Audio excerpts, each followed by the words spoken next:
that per capita income? Can you move the slide to per capita income? With respect to per capita income, the slide shows per capita income for countries around Nigeria in the base year, that's 2010.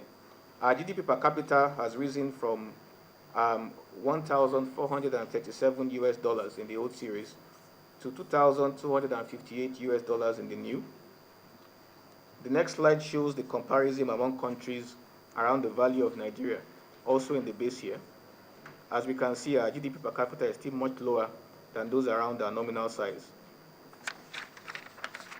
for obvious reasons.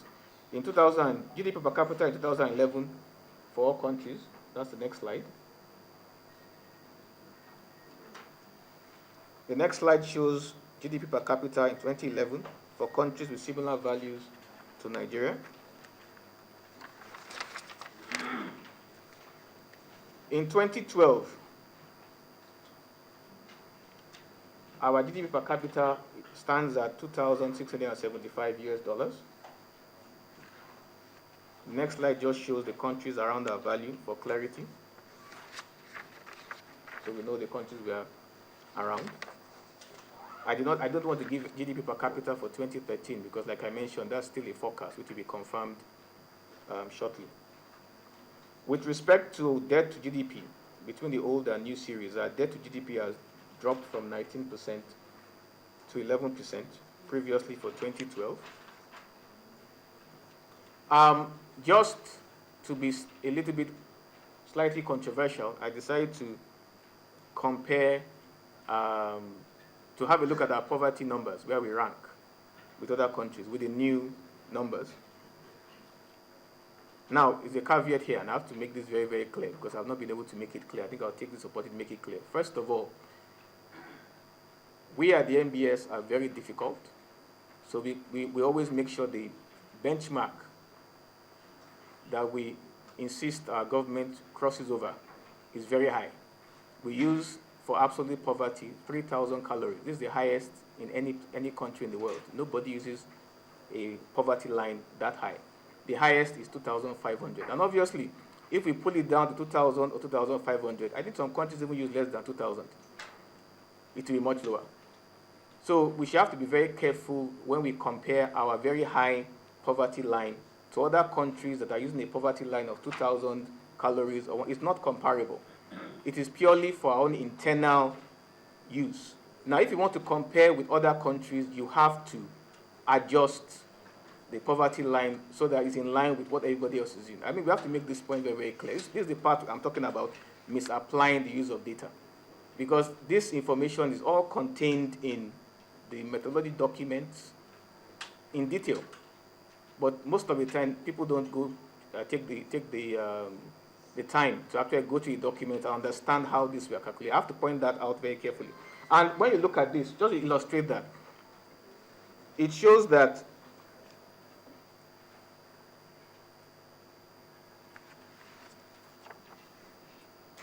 there's a possibility that our consumption data might be understated. Now, how can consumption data be understated? Like I said, there's a possibility we are going to go and check, just because this is very realistic. It's unrealistic that we should be 2 times, have a poverty rate that is 2 times that of India. Like I said, it's something we're going to look at and verify, but it just suggests a possibility that maybe consumption, which is used to compute poverty, is understated. And I'll give you one reason why that's possible. Firstly, the Food and the FAO has the list of calories that we're supposed to use. And a lot of our food items are not on the FAO calorie table. The moi moi, the tuwo, and so on. And what happens is, if you don't have a calorie level for it, you have to throw it out. You can't use it. So you have consumption that we cannot use and has to be tossed out. So you have trillions of naira of consumption because you cannot find an equivalent calorie level for it. I don't want to guess. Just pull the figure out of the air. You throw it out. So that means when you do that, you reduce consumption by Nigerians. And when you reduce consumption by Nigerians, you run the risk of overstating poverty. I have to make that very clear. Secondly, How do we get consumption data? We go to households across the country, and they are expected to keep records of what they spend every week. Now, I don't know about anybody here, but if you asked me when I come out of the supermarket, I'm carrying a bag, to tell you everything that is in that bag and the cost, I probably, immediately I stepped out of the supermarket, I probably will not get everything right. Again, I don't know about anybody else. So if you are trying to, you're expecting households in rural areas and so on to remember the full details of what they spent and the prices, it's again very, very difficult. So you tend to lose some consumption information. So again, that's why I said there's a possibility that consumption data is understated. And these are things that we will review and look at. I'm not saying as far as MBA is concerned, we're not yet admitting that the poverty numbers are wrong. We're just saying that there's an indication from evidence we have seen so far that maybe consumption was understated for different reasons, and we need to revisit it. And that's what we're going to be doing following this. Like I said, rebasing is just one of the improvements in our data. We are working with the CBN to revise the consumer price index.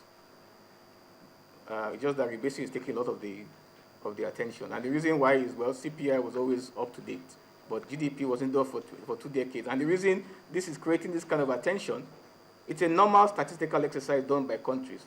We don't have a press conference in other countries when they rebase. But in Nigeria, because it's been 2 decades, and because the changes are so tremendous, that's why it's creating this kind of attention. And that's why we have to have this kind of press conference.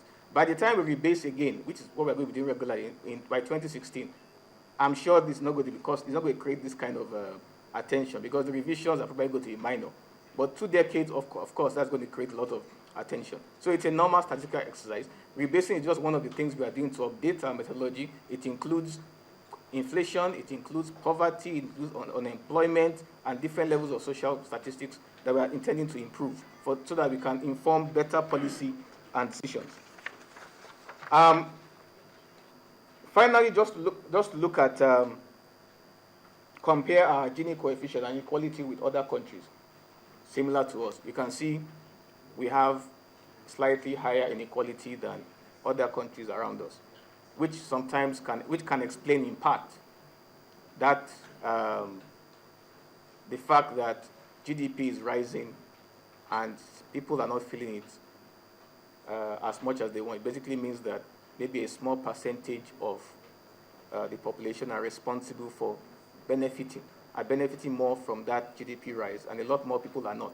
And then the policy implication is then, well, how do we make GDP more inclusive? I would like to conclude by saying that further refinements are still ongoing, but we believe it will fall within the a plus-minus error margin of 5%, which is accepted internationally, as we complete the ongoing supply and use table and analyze public administration deeper, as well as compute government final consumption as a check to these figures. But again, there are minor refinements. I'm just letting you know now, because if it goes up by 2%, I don't want anybody to come and say we changed the figures, something is going on. It might change, but it's not going to be significant or change anything in terms of the message. It is expected that I mentioned this earlier. The next base year will be 2015, and that will be available by 2016, when the next rebasing exercise will be undertaken. We intend to follow international convention by changing our base year every 5 years going forward.